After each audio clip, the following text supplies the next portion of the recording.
Hello and welcome to this week's episode. We are going to do a little deep dive into glitch in the Matrix stories.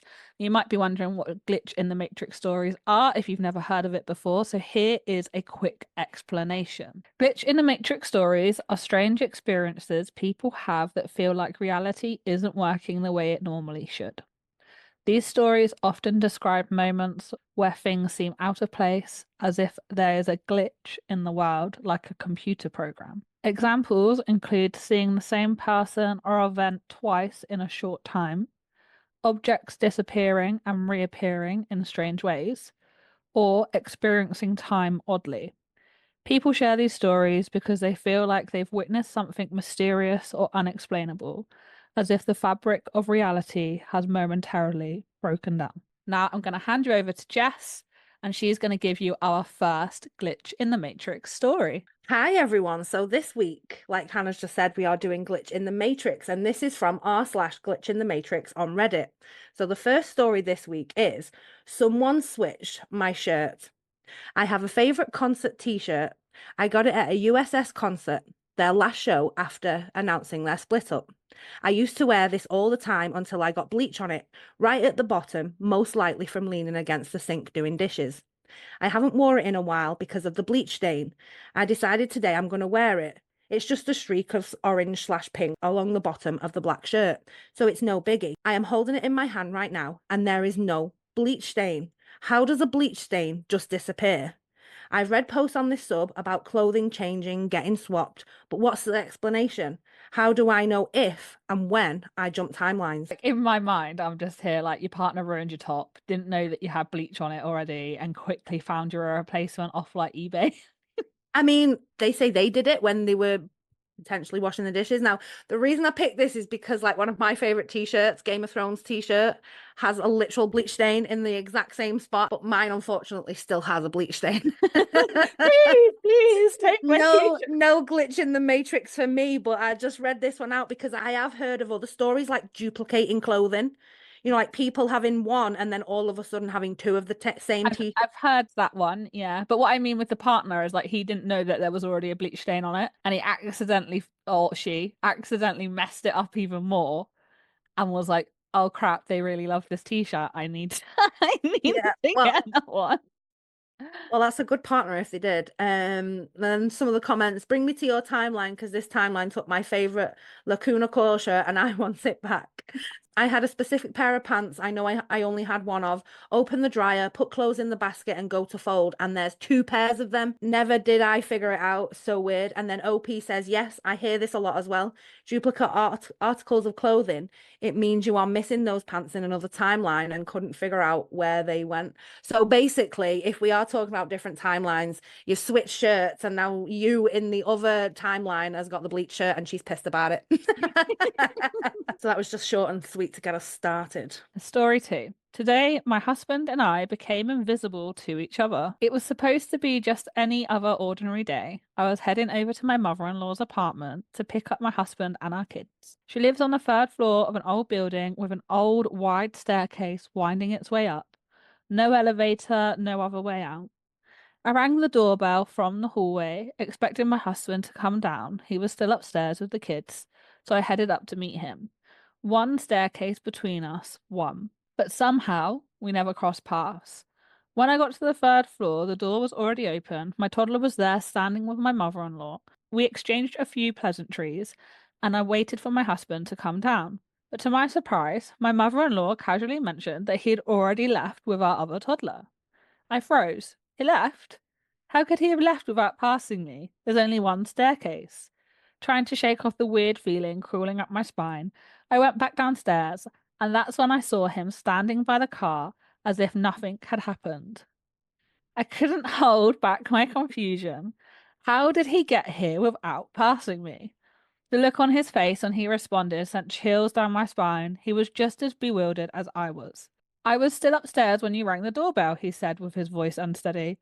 We stared at each other, the realization sinking in. Somehow, we had both used the same staircase at the same time, and yet we hadn't seen each other. Not once, not even a glimpse. He was so shocked as I was, it felt as if we had become invisible to each other. slipping through the same space, completely unaware of the other's presence. We didn't know what to say. How could something like this happen? It defied all logic. I've read about strange occurrences like this, even lurking on forums filled with stories of bizarre and unexplainable, but I never thought something like this would happen to us. And now, here we are, both of us in absolute shock, grappling with an event that we can't explain. It feels like we crossed into some strange, invisible boundary, a reality where for a moment we weren't part of each other's worlds.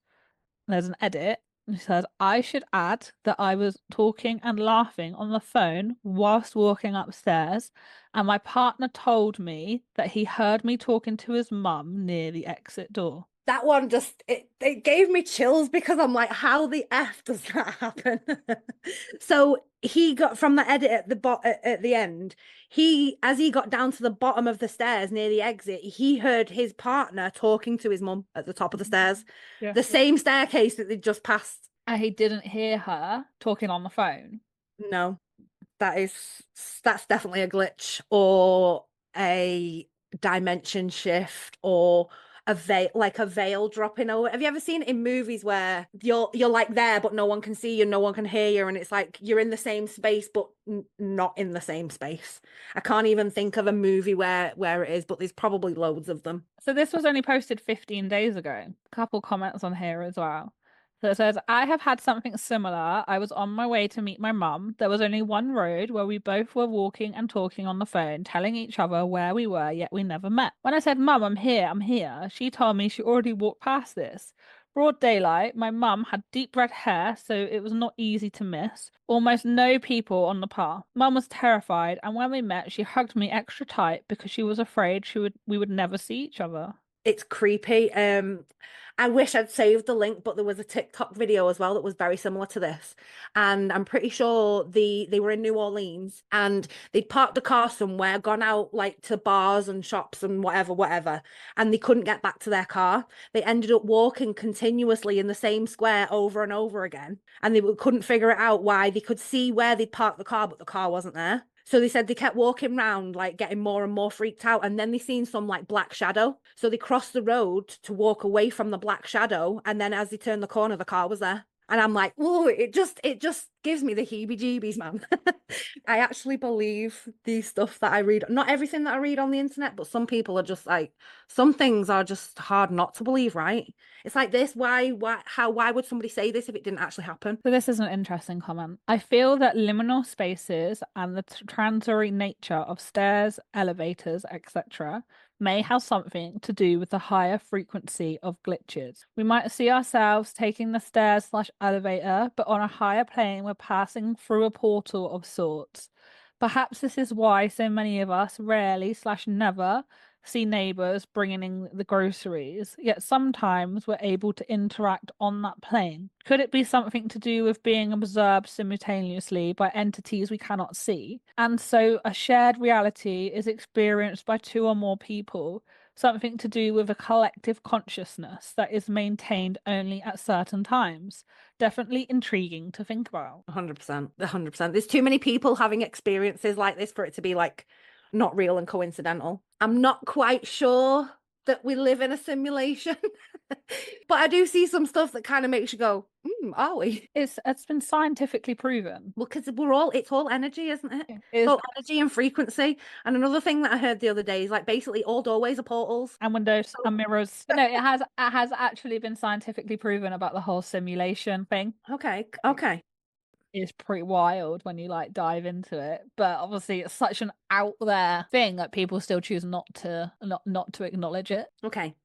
I heard my husband call out to me. He wasn't home, is the title. So last night, my husband was out at his mate's and I was at home alone with the dogs. He left his house keys at home, so I told him to text me when he's on his way so I can unlock the door. At about 11:30 p.m., I was reading and heard my husband at the door say, "Hey, babe." The dogs didn't move, and I said, "Yeah, 1 second." I got no response, which he would normally respond with "no worries" or something along those lines. I froze when I realized he didn't respond. I messaged him and he was still out at his mate's. The feeling I felt once I said 1 second was a feeling of gut-wrenching dread. It was like my blood ran cold and I have no idea why. It took me a good hour before I calmed down. My husband arrived home about around 2 hours later. What the hell was this? It was 100% his voice. Some demons. Well, it sounds to me like it could be a mimic. Hmm. Have you heard stories about mimics? Many, many stories about mimics. So creepy. So creepy. I am glad to say that I have never experienced anything like this yet, because I would probably at least pee my pants. I would be so scared because like I say, I believe in all this, like, other side of the veil, ghosts and things like that. And it's like, oh, it really gets under my skin. Yeah, it just makes me think that I'm glad to not experience stuff like this, because I would freak out. So some of the comments, years ago, I heard my brother call my name. He was serving in Iraq, so I knew he was not in my house, but I still ran through the house looking for him. I was relieved when I heard from him a few days later. I told him what had happened, and he told me that that day he had just missed being hit by an IED. The guy standing next to him didn't make it. I do wonder to some extent, is it like the telepathical connection? Potentially, Yeah. potentially. So I do wonder if like maybe like that was a telepathical communication back to his wife, and then that was like a brother and a sister in the comments. Yeah. Hmm. Obviously they're Yeah. gonna be like really close as well. I've heard it be called, like, it's similar to astral projection. Hmm. So, I mean, there's not really many other comments. Like, there is comments, but they kind of go off onto their own conversation. Somebody else said the same happened to my mum. She was waken up by an indistinct voice calling ma'am, only knowing it was one of three children.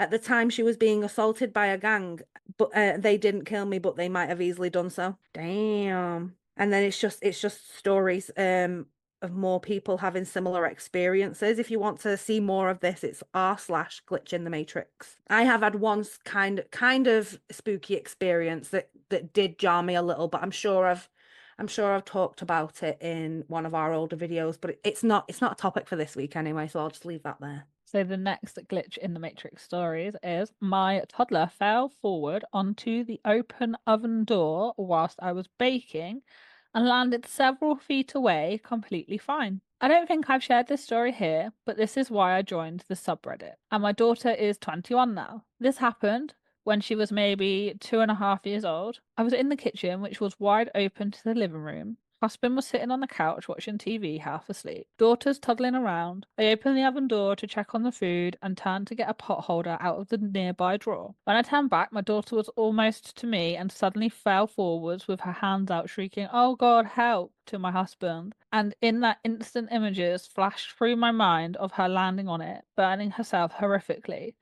us going to the emergency room, her being there for very, very long time, months in brackets, her growing older at various stages, covered in horrible burns, scars, and scar tissue, limiting the movement of her hands and on her face. Her going through plastic surgery after plastic surgery, our life becoming all about hospital and surgeries. I felt I lived those lifetimes all in an instant. Then suddenly, I snapped back into the present, and my husband was looking at me saying, "What?" all irritated, and my daughter was on her hands and knees at least 3 feet back from the oven, where she definitely wasn't seconds prior. I said she fell and almost landed right on the oven door, and he said she's nowhere near there and just took a sip of his beer. Such a man/dad thing to do. Thanks for your support. I've never ever forgotten this. It was definitely a moment in my parenting life, despite her being my youngest and me living through a lot. I told her about this when she was an adult and she's shocked and didn't remember it happening. And I said, "Well, you wouldn't because somehow you fell down and toddlers do that a lot." And she has told me a few times since how shaken she felt hearing it and how it haunts her now. Because she feels like that timeline was somehow real and happened, but it didn't. I've never been so thankful for a glitch in my life. I've never experienced anything like it, and I still think about it from time to time, and my heart jumps into my throat. I know it happened. There's zero doubt. But it is what it is. What a story. I mean, I picked this purely based off the title because I was like, wow, that's horrific. And the way that she describes it, by like rushing to the emergency room, surgery after surgery, life becoming about, scars and burnt scar tissue and things like that. And it's like, how, I mean, I know our mind is a wonderful thing, but how do you kind of understand something like that happening, and then to snap back into like this reality and then go, oh, hang on a minute, she's nowhere even near the oven door. Oh, so she's also left a comment here, right? That Okay. says, I've just realized I have experienced something else remarkable. About 7 years ago, I was walking on the treadmill in our extra room, was my eldest son's bedroom before he moved out, and I heard a voice say, he's going to die. My middle son had been very ill the past couple of days, but the walk-in clinic sent him home. He was still sleeping as it was early morning, and so I hadn't checked on him yet. He was about 20 at this time. I got off the treadmill and left it running, went to his room where I found him not well, pressed on his fingernails and they stayed white/blue instead of filling back up with blood underneath and turning pink again. His lips were also a whitish blue. I called an ambulance and he was in a severe septic shock. He was life flighted away to hospital a few hours from us a couple days later, as our local hospital had nothing else they could do. He was in second hospital ICU for 3 weeks before being stepped down. I was away from home with him for a full month. He survived and he's doing well now. I hated losing dad when I was only 4 and mum at 30, and they've always been there for me, even so. I didn't recognize the voice who said he's going to die and prompted me off the treadmill that morning. But I have to believe it was my mum. And then there's an edit that because people always ask, he went into septic as a result of being an IV drug user. That was the last of it for him. He's been sober ever since. And because I mention it once in a blue moon on related threads, the bill they send you for the life flight helicopter is $65,000. His insurance paid some and the rest was written off. They didn't ask us to pay it, but yeah, holding it upon hope my son would survive and then opening that up was a slap in the face. I didn't even know about that. Like I didn't even, like I say, a lot of this is blind and I don't read them all. But wow, she's definitely got some sort of guardian angel there, or there's something, because that's two of her children then that could have had, like, well, one child could have been severely burnt. She says in this that she lost her dad when she was only 4 and her mum when she was 30. Wow. And her kids are grown up now, so like she's past 30. You know. Yeah. So I would say that they're her guardian angels, watching over their grandkid. But yeah, that was a hell of a glitch. But thank God that it happened. I'm sure. I mean, like I say, as you know, I've not got kids, so but I can imagine, like, if I was in the care of somebody else's child, like that oven door would not even that oven door would not even be getting open now after reading that story. Nope, stay away from the ovens. So moving on, the next story is called "Who Was Upstairs?" I recently moved into a two-story apartment with no upstairs or downstairs neighbors. I've heard weird things a lot since I've been here: footsteps, drawers opening and closing, my door slamming. But something I can't even explain just happened. My roommate is at work and I'm the only one home. I was sitting downstairs, zoned out and drawing when I realized I was hearing footsteps and noise upstairs, followed by the noise of, I shit you not, the shower turning on. After a while of sitting there listening, I finally got the courage to go upstairs and check the bathroom. The shower curtain was completely closed, and sure enough, the water was running. Oh my God. I could see the water drops hitting the curtain and slightly moving it. I heard it hitting the bottom of the tub. I know it wasn't on before, and honestly, this freaked me out. So naturally, I got the fuck out of there and hid downstairs shaking until I found the strength to go back up and open the curtain. After about 10 minutes, I heard the shower turn off, the curtains move, loud footsteps, then silence. I somehow got myself to go back up about 20 minutes later to look in the bathroom. The curtains were now open halfway, so you could see into the shower, and the water was off. I checked the whole upstairs and found nothing. No one came down, no one went up. What the fuck just happened? And that sounds more like a paranormal than a glitch in the Matrix. Dial it back. Was the shower curtain wet? Yeah, I said the water. Let me just see. I could see the water drops hitting the curtain and slightly moving it. So, like, and what one of my questions would be, like, when you heard it hitting the tub, did it sound like it was just the shower running in the tub or water running off someone's body? Because that sounds different, right? Heebie-jeebies, I wouldn't ever be showering in there again. I've heard lots of different stories about like timelines crossing over as well. So like that one story that I always remember is they were younger and they went like into this room and the chair was rocking, but there was no one sat in the chair. But then like it turns out that it was them when they were old, sat in the chair, in the rocking chair, and they just couldn't see it because they were like in their younger self timeline. But yeah, I hear loads of weird stories like that. I wonder if that's something similar. Mhm. Well, one of the comments says, "That's terrifying. It reminds me of those stories where someone finds out they had someone living in their house without them knowing. Do you have an attic or somewhere else a person might be able to hide?" And then OP says, "Luckily, the rooms upstairs are pretty small, so I was able to rule out there being an intruder pretty fast. No attic. The only spots would be in the closet and under the bed, which I checked." So that's a horrifying thought, but that actually happens to people where like they'll find out that someone's been living in the loft or living in their attic and I remember when I was a teenager, I was sat in the living room. I was home alone. My dad was always out. So I was home alone in the evening. It was the winter, so it was cold, dark, and we lived in the middle of nowhere, no street lights up this little lane. Oh, yeah, I'll just confirm that Dorset at night is dark, okay? Pitch black. Can't see the 5 feet in front of you. So, and I'm sat there we had my auntie's dog at the time, a big German Shepherd. And I was just like, I swear I just heard someone come through the back door because it was like an older house as well, where so everything creaked and made noises. You couldn't move around that house without someone knowing about it, Mhm. unless you lived there and you knew how to, like I did. Um, so, and I was like, I swear I just heard someone come through the back door. And I was like, that's weird. So naturally, I got the dog. I went and investigated. Mhm. And there was no one there because I was sat in the living room with the door shut because to keep the heat in because it was so cold. We had an open fireplace, so had that running. And I didn't think much else of it, and ended up like put the dog to bed.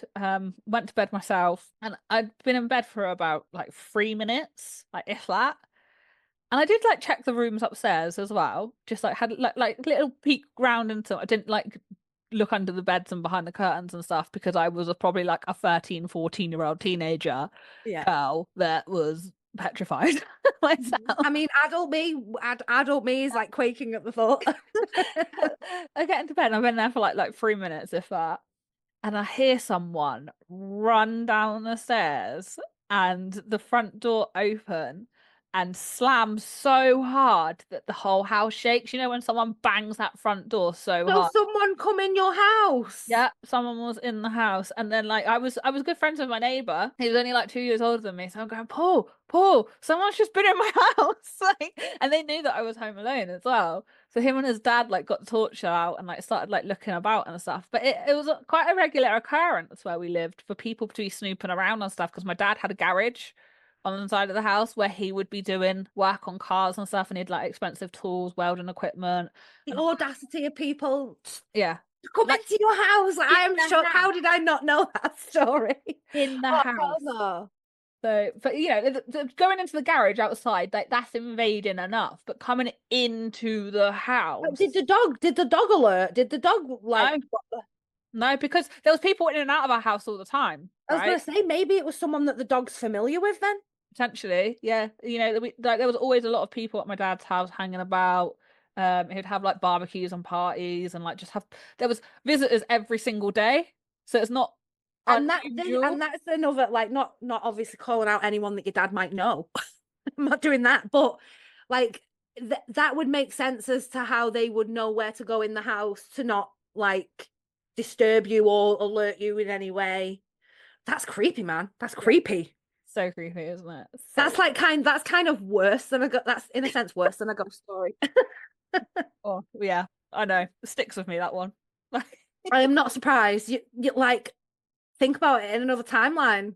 They could have croaked you, man. Could have croaked you. It could have been me in another timeline, right? Sneaking in, getting your shit, and then running out. Probably.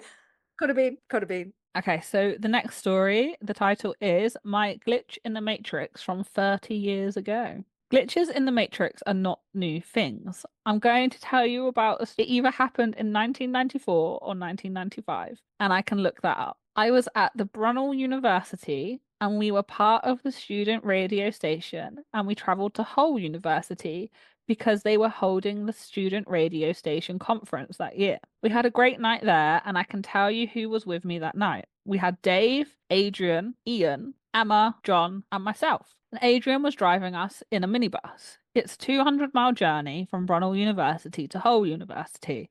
So Adrian was driving us back from Hull University. We were on the motorway, and I looked back out the back window about 15 to 20 minutes into the journey, and I swear that our van is going backwards. So you've got Adrian driving in the front area with John and Dave in the front area, and you have me, Ian, and Emma sitting in the back seat. So I tap Ian like, we're going backwards, we're going to hit that lorry. And Emma spots it as well. And we're all screaming. We're screaming at Adrian, like, speed up, we're going backwards, we're going to hit that lorry. Adrian can't hear us, and we look away. We shout out as we're going to get hit, but there's no impact. And so I yell to Adrian, that was close. What were you doing, dude? Adrian doesn't reply to us. I'm talking to Ian, I'm talking to Emma, and Adrian isn't replying to me or Ian or Emma. And in the front seat, you've got John and Dave as well, and it's like they can't hear us. So we're in the back of this minibus. We think that we're all talking to each other. Are we dead? I think me, Ian, and Emma are dead, and Adrian, John, and Dave have survived the crash. So to us, it looks like they're just carrying on driving back. It's freaky. It goes on for like 5 minutes. Only me, Emma, and Ian can talk to each other, and we're tapping them on the shoulder, and they can't hear us. They're not reacting to us tapping on the shoulder or anything like that. It's like we don't exist. Emma suddenly gets really cold, freakishly cold. We pile blankets on top of her. She's shivering. She's not making much sense. And then John just climbs over the back seat, comes and sits with us, and starts chatting normally. We're like, John, are you dead now? He's like, what? What are you talking about? We can't talk. We think that we experienced the car going backwards into the van, and we cannot talk to John and Adrian up there. Either they're winding us up and this is an elaborate hoax, but that makes no sense because we all saw the van going backwards. You've just joined us on the other side now. You're dead. And John's like, I'm not dead, I'm fine. And he turns to speak to Adrian and David in the front seat. They don't acknowledge them. So we're all just freaking out. We're like, so this is dead, we're dead, and this is what dead is like. And it's about 10 miles later, like a good 7 or 8 minutes before Adrian turns around and says, you're all really quiet back there. Everything all right? That is by far the scariest thing that has ever happened to me. And to this day, I still think that we went backwards and we hit that truck. That was a roller coaster because what got me was speed up. We're going backwards. So you wouldn't want to speed up. But what made me think is it like was time rewinding and that's why they looked like they were going backwards because they'd already crashed. But then the world, the Matrix was kind of rewinding to make it unhappen. So freaky. But the girl getting cold as well. Like, because that can happen when you go into shock, when you're passing away, you can go really cold, things like that. That was really, and that happened 30 years ago. So for that to still stick in that woman's mind like that and to still live that experience, I can't even begin to explain. Our story's as old as me. That's true. That's true. Some people in the comments, quantum immortality. I've never heard of that before. No, I've not heard of that expression before either. And some other people are saying this is really weird. I'm wondering if hypnosis could help make sense. Oh, and then there is a comment from OP. It says, since I posted the video to him, John replied, I remember this happening. It's brought back the memories. The only reason I believed you at the time was the fact that you all looked deathly scared and ashen. Somebody says, curious if the vehicle appeared to be travelling/sliding backwards, as in wheels rolling that way as well. Or might it have been time playing backwards thing? I'm not discounting anything you said. I'm just curious about the details of the experience. Could you hear the front passengers' conversations? Did anything else perceptually change when the one passenger hopped in the back? It seems like time passed for them, as he'd commented something about the backseaters having been quiet for a while. Very interesting for sure. And then OP goes on to say, great questions and things I've not thought about for a while. Yes, the three up front were talking, but couldn't hear exactly what they were talking about because of the road noise and just some laughter at points. When I recall it, it seems almost as if the van were being sucked backwards somehow. Not actual sucking feeling, but because I had no view of the wheels, but the speed of the lorry approaching compared to the distance it was gaining on us could only be rationalized by we're going backwards, whereas the physical sensation of sitting in the van still felt like we were moving forward. You'll note I've used minibus and van interchangeably. It was a van converted for 3 seats up front, 2 seats of 2 facing each other in the back. Me and Ian were seated on one side, with Ian sitting in the seat closest, and the 3 in the front. Emma was seated alone on the other side. When John joined us in the back, he sat next to Emma, who started to look and feel a lot better over the course of a few minutes. He was trying to calmly rationalise to us why we are not dead. He thought we were playing a joke on him until he realised how genuinely scared we all were. I'm fuzzy on this, but I believe he leaned forward and tried to get Dave's attention, and Dave did look back but didn't say anything. Then we increased our effort in trying to get John to realise he was dead. This is the only bit where I question my recollection. Anyhow, definite vibe shift, and it seemed like such an odd thing to do, since that day I'd never been in a minibus or van where someone in the front has clambered their way into the back seat for no apparent reason. Someone else has commented saying, "What was Adrian's experience?" Ooh. The OP's put, I've tagged him on Facebook. From what I recall, nothing. He was unaware of our freak out, just thought we'd all fallen asleep or weren't talking. Perfectly normal journey for him. I didn't hang out with him as often as the others, but also eager to hear if he remembers any of it. Interesting. And he's the driver, so Yeah. I mean, 30 years is a long time to elapse. yeah. And especially because he didn't have the same experience, that he might just be drawing a blank. But then, oh, it's interesting. I feel like this story doesn't end there. This is my favorite comment, right? Go on. Man, LSD was so much easier to come by back in the 90s. I know she didn't preface whether I don't think they'd been doing drugs, because they were going to like something for the university, but who knows?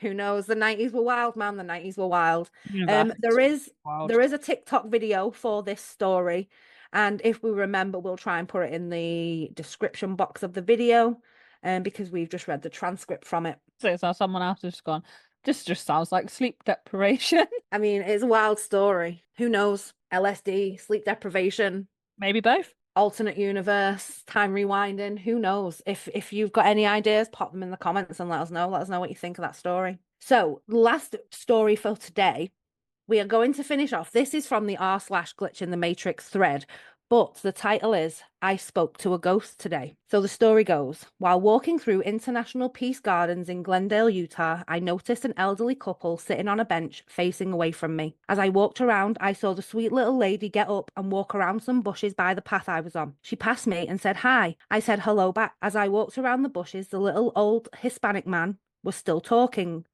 He looked up at me and kind of giggled, and he said he was just talking to his wife. I replied, well, she just left to go to the car or something. I thought it was funny, this little old man still talking to himself, not realising she had walked away. He looks at me and in his broken English tells me that she left a couple of years ago, that she had died. Surprised, I said, wait, I just said hi to her. He immediately pulled out his wallet and showed me pictures of her and explained to me how that this was their favourite place in the world. It blew me away and brought tears to my eyes. I sat with the man for a few minutes while he showed me more pictures of her and then his kids and his grandkids and how proud and happy he was, even though she was gone. He told me he still goes there because he can feel that she's there. I had to agree because those pictures were that sweet little old lady who said hi as she passed me. That's just and though, that one, isn't it? That literally made my heart melt because it's just it's comforting. Like, how much comfort must that man have got knowing that she was there? Like, I did read this story because, like I say, it was the last one that I'd found. And it was some of the comments. So one of the comments says, I'm absolutely sure that she revealed herself to you so that you would stop and talk to him for a minute. I'm sure she feels that he is lonely and misses her. This is such a beautiful story. The thought of this breaks my heart, though. Like being a ghost and seeing your loved ones devastated, but not being able to prove that you're there with them. And then OP put, I think he knows. Aww. And that is just a little taste of what to expect for next week. So if you like your spooky/ghost stories, tune in and hit that like and subscribe button, and we'll see you on the next one. And just to carry on from last week, ding, ding, ding. Bye, guys. Bye.